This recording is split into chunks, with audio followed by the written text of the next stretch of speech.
చిన్న బాధగా ఉంది, అందరి ముందు చెప్పకూడదు కానీ చెప్తున్నా. లెటర్లు నాకు వస్తే మోహన్కి ఇవ్వటం నువ్వు నాకు కదా పంపాలి. అప్పుడు పైగా అమ్మాయి ఎంత ప్రిపేర్ అయిపోయింది, నెంబర్ 2కు ప్రిపేర్ అయిపోయిందట. మా ప్రభు నాయన కొంపలు మురిగిపోయేది. 32 మంది హీరోయిన్లు ఇంట్రడ్యూస్ చేసి అప్పుడే మనకేమీ బ్యాడ్ నేమ్ లేదు, లేనిపోయి కదా ఇంకా నయ్యం.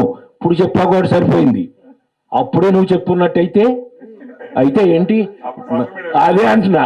అసలు మోహన్కే తెలియదు, ఇంకా నాకు గొడవ లేదు.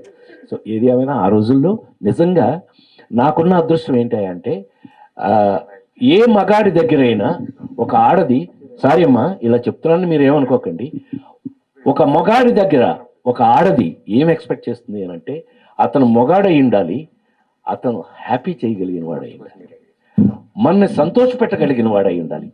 నేను నా క్యారెక్టర్ చాలామంది ఆడవాళ్ళకి ఇష్టంగా ఉండేదని ఎంతోమంది నాకు లెటర్స్ ద్వారా మెయిల్స్ ద్వారా కనపడినప్పుడు అమ్మా నీ ఏం నవ్వుతావురా బాబు, నా టెన్షన్ అంతా పోయిందిరా బాబు, మీ బావ సంపుతున్నాడు, నీ సినిమా చూశాను నేను హ్యాపీ అయిపోయాను. అంతకన్నా ఈ జీవితానికి నాకు కావాల్సిందే లేదు.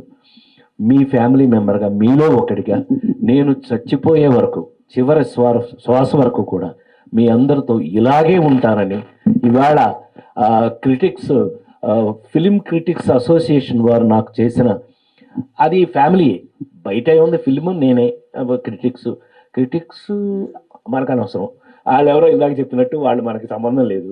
సో నాకు సురేష్ వీళ్ళందరూ నా సొంత మనుషులు, సొంత తమ్ముడు లాంటి వాళ్ళతో ఇవాళ మీ అందరి మధ్యలో ఉన్నందుకు జన్మలో నాకు మళ్ళీ ఒక ఫుల్ బూస్టప్ ఇచ్చారని మరొక్కసారి మనవి చేస్తూ మీకు థ్యాంక్స్ చెప్పడం చాలా చిన్న విషయం. మీకు థ్యాంక్స్ చెప్పను, నేను మనసులో పెట్టుకున్నాను, నా మనసులో మీ అందరినీ పెట్టుకుంటున్నాను. మరొకసారి మనవి చేస్తూ ఆ భగవంతుడికి కృతజ్ఞతలు తెలియజేస్తూ సెలవు తీసుకుంటాను. Thank you.